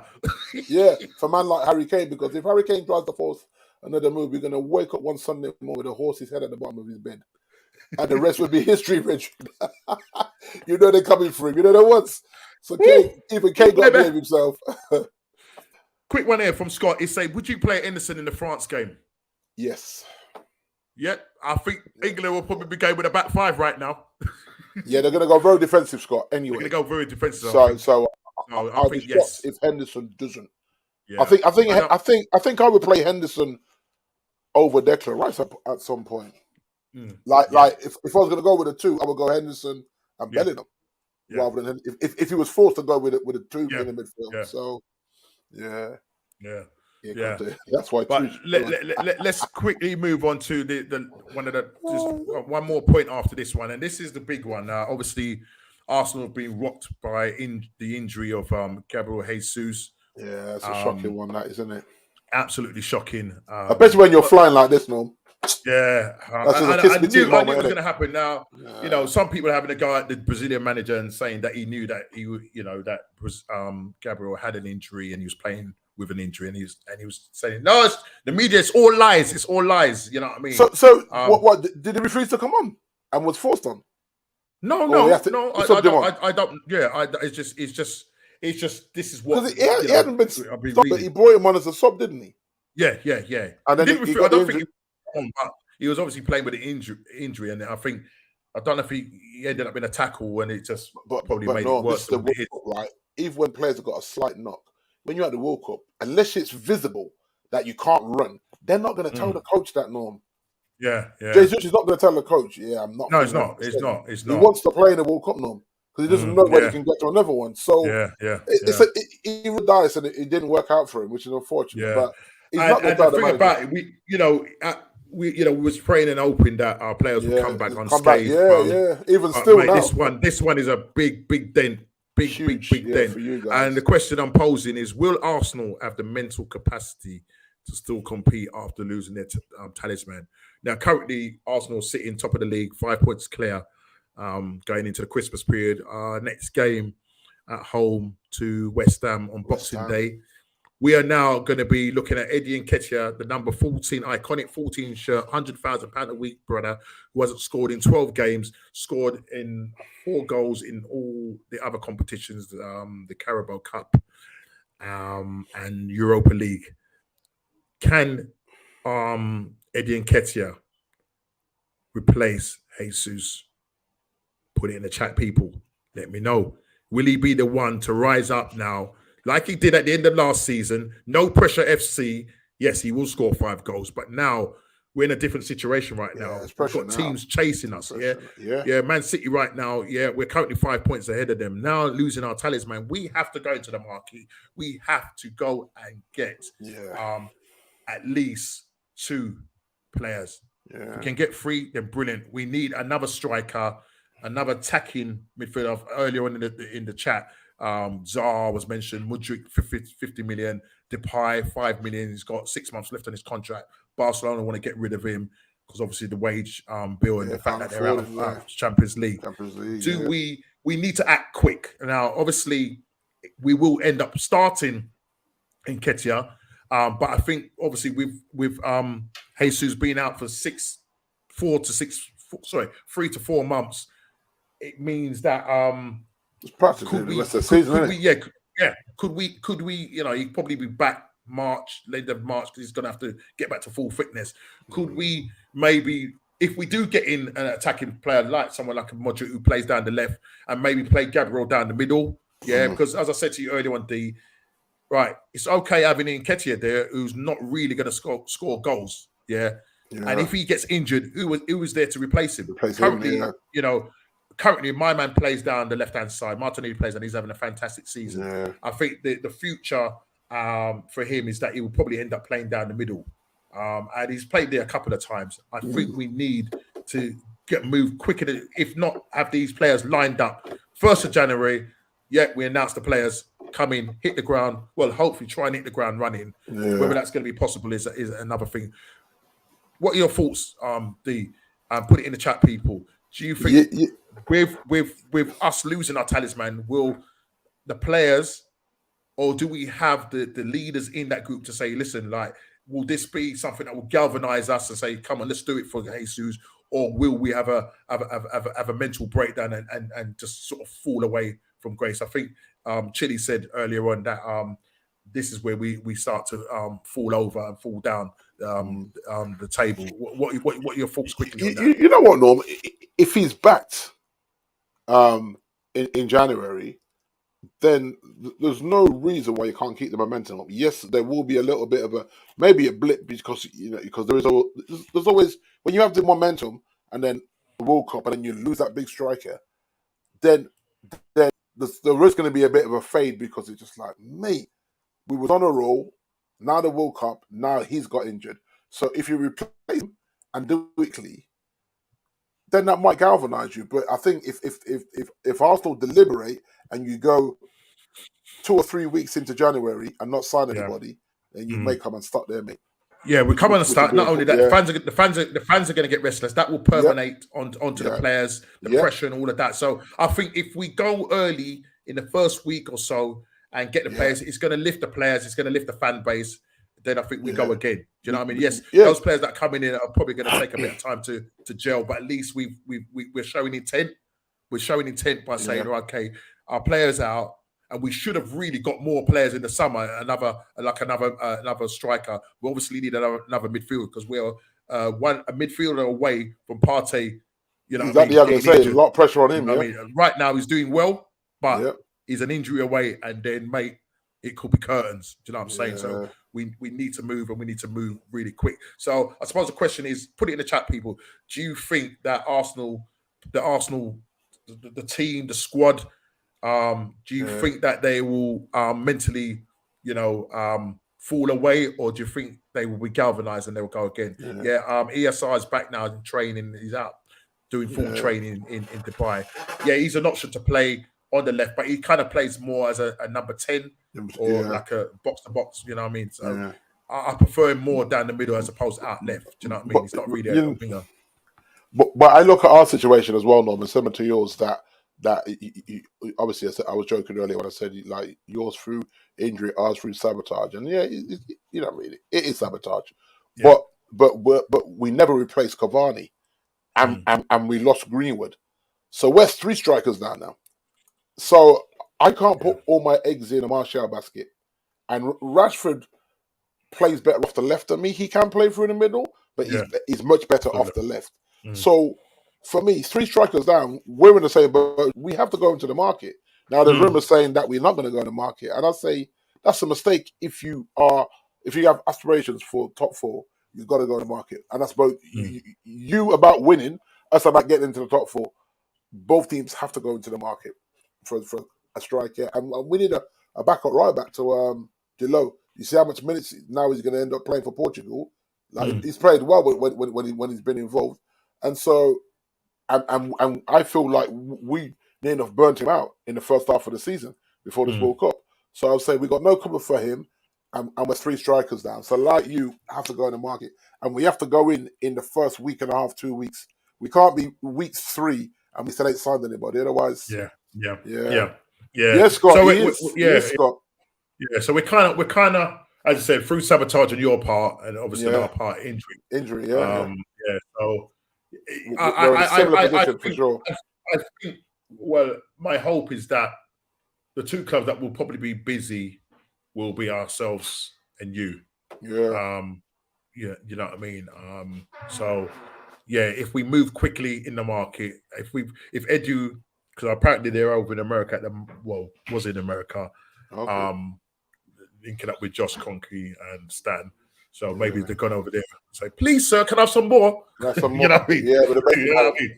So with the offering we'll plate. see what happens. Yeah. Yeah, we'll see what Yeah, happens so concerning that. But yeah, I just hope that this doesn't affect us mentally, and that we can pick up where we left off and go again. Obviously, yeah, West Ham looks like that we're very good at home right now. Our yeah. record is very good at home, and I think we can beat West Ham. But my worry is Eddie Nketiah. You know what I mean? He's got to be on it. He's got to be on. Yeah. He's looking sharp. Yeah, he scores in nothing games. He scores behind closed doors and everything. Right. When it comes to the real, when it comes to the real deal, I need to see you scoring. Yeah, these games are bread and butter. So come on, Eddie, you're wearing that number 14 shirt, man. Do something, bro, and do it big. You know what I mean? Do it and do it big for us. You know what I mean? And the spirit as I of said, he's going to be out. He's going to be out for let's say 3 months. Jesus. So we wish him all the best. Wish him all the best, and hopefully, quick recovery, man. Speedy recovery. It's a knee operation, right? No knee. Is it yes, knee? Knee operation. Kane does look off the pace. Obviously carrying some sort of injury, a foot injury, even though he looks a little overweight, doesn't he? Yeah, as well. Yeah, looks a little overweight for me. Yeah. So I mean, as a big man, I can attest to that. He's a little overweight. Me too. Yeah, I can say. Yeah, I'll say that about chest. He's a little overweight. Doesn't look a bit off the pace. But then if he's not doing that heavy fitness training because of the dodgy foot, right, or ankle? Yeah, dodgy. Foot. Yeah. So maybe he's not doing as much training, which is fine. But I think there's no hiding place now. You get to the Scott. you get to a place where, in the tournament, there's no hiding place. It's France, and France are going to come to play. England are going to come to play. It's going to be a very explosive game, though. Yeah. I'm looking forward to that. I'm absolutely looking forward to that. Even though I'm going to be at my niece's 40th birthday. When is that game, though? That's Saturday the 10th. I'm out for my mom's birthday. Oh my gosh, how did I miss that? Yeah, I'm in the Midlands for my mom's birthday. Yeah, mate. So I've got to link up the phone in the restaurant. Yeah, you know that, bro. You know that, man. You know that, man. Man's giving a speech, and I'm looking at the game, man. That's going to be a massive game. You know what I mean? Everybody will be tuning into that. Oh, definitely. We messed up there. Well, you know what? We actually didn't know when the games were going to. Well, we didn't know when it. Never mind. Yeah, it's one of them. Well, I have to put my mum before football, guys. I'm sorry. I'm out with my mum. It's her birthday. I would play Maguire. Harry. We got no choice. They should use what other centre back did they bring? England. I don't know what other centre back they brought. Hold on, let me. They've got England. I'm just going to take on to see. Is it Cody? Did Cody go? I'm going to see on the bench. Okay, England. Cody. Yeah. And Dyer. Yeah. They're the two backups, and then Trippier. Trippier don't really play. So it's 3 defenders on the bench there. Yeah. And then midfield, Calvin Phillips, Maddison. Maddison ain't had a looking, has he? No. I'm hearing that he's injured. Then why did you take it? Why are you taking an injured player? Yeah. That's just waiting. Yeah. But so Harry has to start. Yep. Dyer or Cody. Yeah, I think you got to stay with Maguire and Stones personally. Yeah, kind of Cody. Yeah, Cody and Dyer. Yeah, Calvin. Yeah. I don't know. Why did they even take Madison? Yeah, that's what I'm saying. Yeah, it was Scott, fan pressure. Yeah, because all tournament I've been looking for him to get a cameo, and there's been nothing. I'm like, I think everybody will be kicking off their play Mount. That's Southgate's favourite player. Yeah, but I mean, he's dropped it for 2 of the games. So with Foden there, and he has to go with the same team with Foden, Kane, Saka up front, Bellingham, Rice, Henderson in the middle, Shaw and Walker, Maguire and Stones and Pickford. Yeah, there's no point changing that really. No, yeah. Because the only person you probably put in there, maybe Rashford for one of the front two. I mean, one of the 2 wide men, and that's it really. Yeah. I don't think Grealish has done enough in the tournament to want to start. No. So if and that would mean dropping or Saka for Rashford, and I think they both deserve their starts right now. Even though Rashford has done well when he's come on. I mean, Calvin say put Rash on the left. But then you drop Foden. Who offers them more, Foden or Rash? Because you see, think with Rashford, Rashford's got. Well, both of them they're quite pacey. They're pacey, aren't they? More pacier. Yeah, and I think Rashford's a little bit more physical as well. More physical, more direct. Yeah. So, I think either way. Saka on the right, Foden as a number 10. And a number 10. Yeah, but then so that means you drop Rice. Yeah, but you lose. Yeah, that's what I'm saying. You're losing and then you play Bellingham, Henderson in the midfield. You drop Rice, so you drop your CDM. That way, there's no protection now for Maguire and Stones, and that could be a problem. We have a problem. Yeah, we have a problem. Yeah. He actually can't do that. He's got to play them. He's got to play Henderson and Rice as holders, and let Bellingham be the one that drifts into that number 10 position. Otherwise, you expose them back to man. I wouldn't drop Foden. I wouldn't drop Foden. No way. Okay, so it's Foden and Saka. Saka is a start. It's a start. Must start. Yeah. And dare I say it, do you drop Harry? He's offered the least out the front 3, you know. Oh yeah, Harry's, definitely. He's offered the least, but he's the poster boy. I say this all the time. He's a poster boy. He ain't getting dropped. He ain't getting dropped, mate. Because the man will have one leg and they're still playing. Because if you talk to England players, like off camera, where there's no evidence, they'll tell you that Henderson leads the team. So you could just take the armband off Harry and have him as an impact player. But quick question here: he's saying, do you think Rice is overrated? Well, it's not worth 80 million. Put it that way. No. But that's what we'll go for if you try and buy him. And again, he's been linked with Chelsea. He's been obviously his old club. He came through the thingy through there. And then you've got Man United possibly. I got 10% battery. You got plug it in. That's downstairs. I just like how long we been on? Because normally it lasts me. How long we been on? Yeah. Well, we're coming down. Yeah, it's 8:15. We should be all right. Okay. I'll turn brightness down. Henderson's far better than Kane. No to Trent Alexander. TTA. Well, the thing with TTA is that you only play him if you're not concerned about defending. Yeah. If you're looking for him as a wing back here attacking option, then you play him. But if you're saying we're going to get peppered by France potentially, then you can't start him, unfortunately. Yeah. Because I know that your battery is dying. We're going to move on to the last subject, and we're going to be brief and quick on this. It's just your thoughts and people in the chat, what your thoughts, and this is any other business. Football authorities need to look after the safety of their players and families whilst away on duty. Now, we know Sterling's house was robbed whilst it was alleged that they were in the house and that it was armed robbers, but now we're hearing authorities are saying that it wasn't the case. No, there'd be no witnesses. They managed to get in, steal £1,000 worth of jewelry and stuff like that.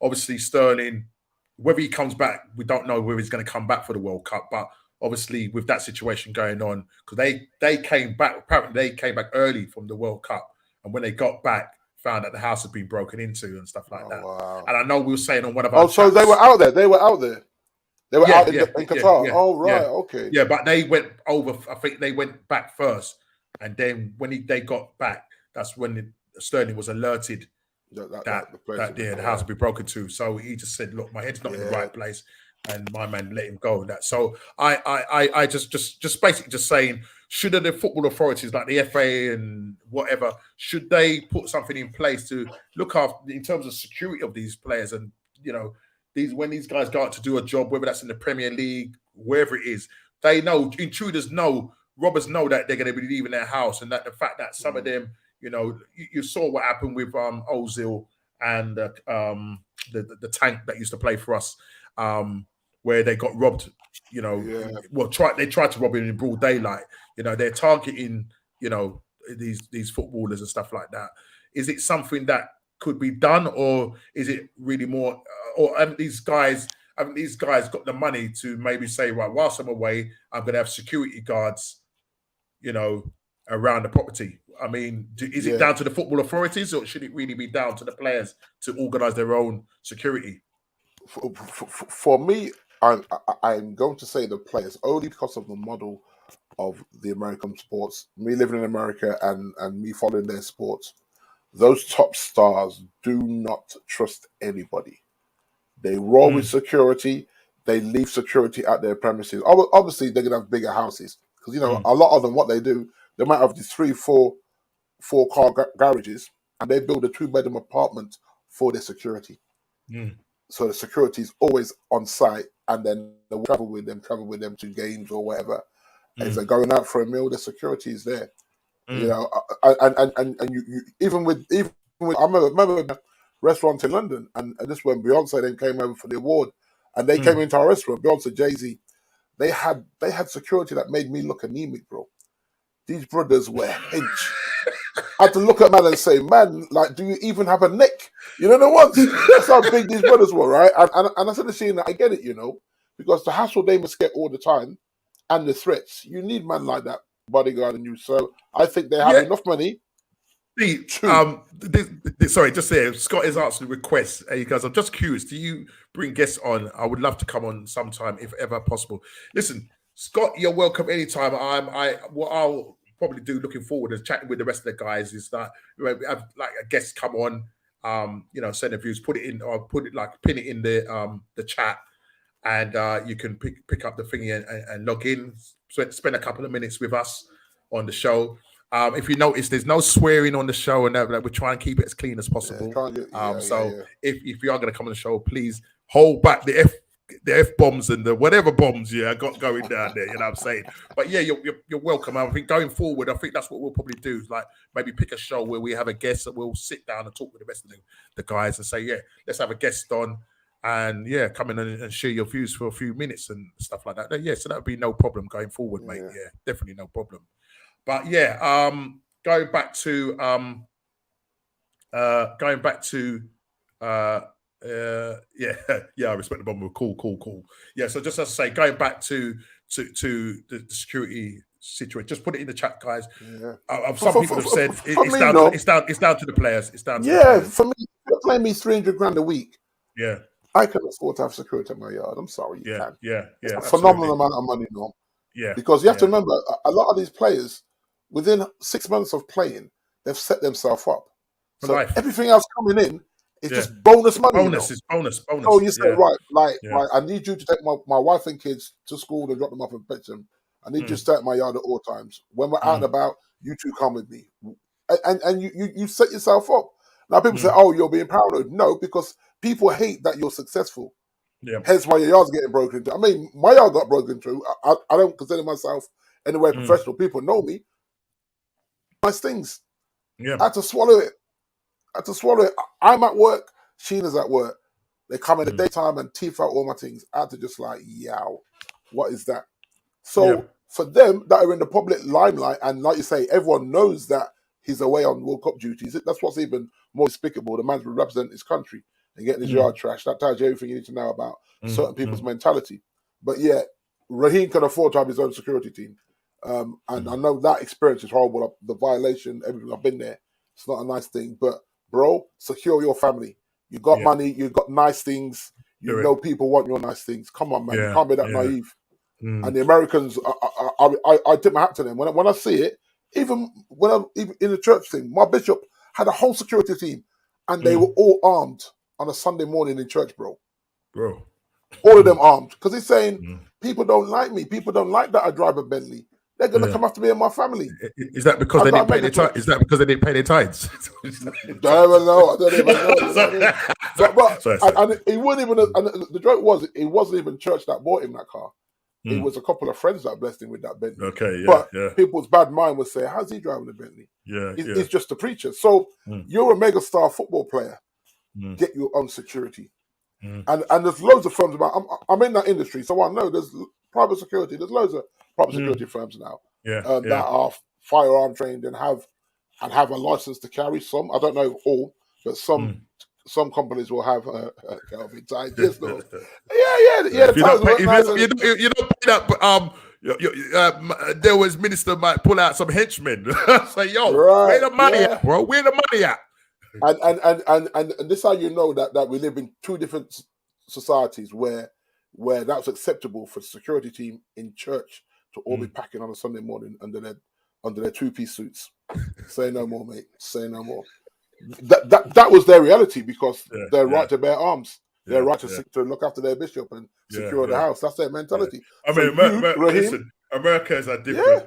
So Raheem, get your team together, because now he'll do it now. But he's only doing it because of what's happened. Now it's wrecked his World Cup. Yeah, you know what I mean? He actually might not. I'm not hearing whether he's coming back or not. Some people say in the chat that he should just stay at home, but so I don't know what the situation is, if he's in the right place or what. The whole thing's a shame, but he probably won't want to leave his family now. Because they always say that they normally do come back. If they didn't get everything they wanted, they normally do come back. So, but then, like, you're home now, so before the season starts back, sort out your security team. One that travels with you, one that stays with your family. And it's sad, but that's life, isn't it? But mate, listen, we could go on all even, and I'm conscious, D, that your battery is on it. What's your battery there? 5%. Okay, so listen, guys, we're gonna call it a day. Thank you to everybody in the chat that has. Yeah, guys, it's been real in the chat. Thank you very much, everybody. Wicked. Big up. Gave us enough food for thought.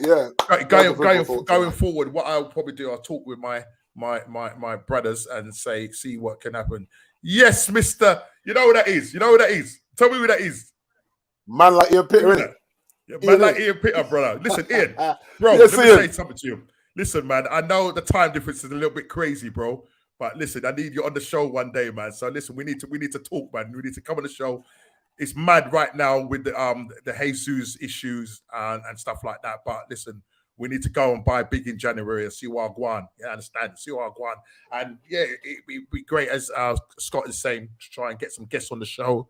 And just have a little chat with the rest of the gentlemen. You know what I mean? Yeah. Obviously, when the Premier League comes back and everything is flowing again, we definitely have a chat and with the rest of the team, Chile, Ez, and Kofi, and see what I want on that. What's this? I'm just losing hair here. Great, sure, yeah, Calvin, big up, Calvin, respect, bro. Yeah, nice one. I missed the start, yeah. But listen, we're here every Wednesday. Yes, Ian. And what's my say? Let's do it, bro. I'm holding you to that, bro. Cool. Let me know the time difference. What time is it now? Right now in San Francisco, what time is it? It's West Coast. Oh God, it's West Coast, now. So what time? It's at least 7 or 8 hours behind us. Maybe 7 hours behind us, I think. Right. So we're talking 6 or 7 hours behind. Yeah. Let us know what time it is, and then we'll arrange, Ian, to come on the show. Just definitely when the Premier League starts back, and have you as a guest from all the way from San Francisco. All right, it's 12:23. So okay, man is just lazing around in the yard. It's bare hours behind us. Goodness, 8 hours, but 8 hours. So 8 hours. 8 hours. Yeah. I was thinking about that. Yeah. So at 6 o'clock, 6:30, it's going to be about 10:30 in the morning. Is that too early for you, Ian? I'm sure you can 9:22 a.m. Thursday for me. Oh, where are you, Scott? Where about you? Yeah, man. Hold on. Let me know where you at. He's already in Thursday. Oh, you're in Thursday morning. He's in front of us. He's got to be in Australia. Scott's in front of us. Yeah, he's in front of us. Yeah. The reason why I say that, Scott, because I was out there about a month or so ago. New Zealand. Wow. Hey, respect, bro. All the way from New Zealand, man. Okay, Yeah, respect, cool. man. Yeah, definitely, Scott. We'll definitely get you on the show, man. Even more say. Yeah, Wow, we'll definitely brilliant. get you on the show. So, as I say, tune in every week. If you're new to the show, please hit the like button, subscribe, and share, man. As I say, on the road to 300, hit that like button, smash that like button, and yeah, it's great that you've taken time out to come on 9:22 in the morning. So it would have been the time when you joined, because 6:30, you're talking, whoa, early. You're talking like nearly 7 o'clock, 6 o'clock in the morning. I did the show while I was out in Australia. I was doing the show, and like 6:30. You did two. Yeah. The two shows, isn't it? Yeah. Two shows out there, isn't it? Yeah, I did 2 shows out there, and it was like 3:30 in the morning when I was doing the show, while D and everybody else was just relaxed at 6:30 p.m. in the evening. So I did go for it. But yeah, definitely, Scott. We will definitely get on the show one day. Just look out for that. When I'll pin it in there, I'll have a chat with the guys going forward, and to have a guest on the show. That I like that. I do like that. They did say something about that through about a year ago. You said that to me, didn't you? Yeah. Not about accident. So yeah, definitely. Or even do a call-in show. Yeah, calling show. Definitely. Definitely. As long as people put their cameras on, and then you. The 4 a.m. games are a nightmare. Yeah, I know. I know. But listen, Arsenal right now. Arsenal are doing it right now. So big up that you're getting up and sacrificing those times. I mean, it was hard a couple of years ago now, but yeah, it's worth getting up at 4 a.m. to watch the shows, just watch the games. I must say. But listen, these things probably on about 2% now, so 3%. So listen, guys, again, please smash the like button, subscribe and share if you're new. As I said, on the road to 300. Listen, man. We are out of here. Take care. God bless, and we'll see you next guys. week on the next What's Going On podcast show. Yeah, man. Take care.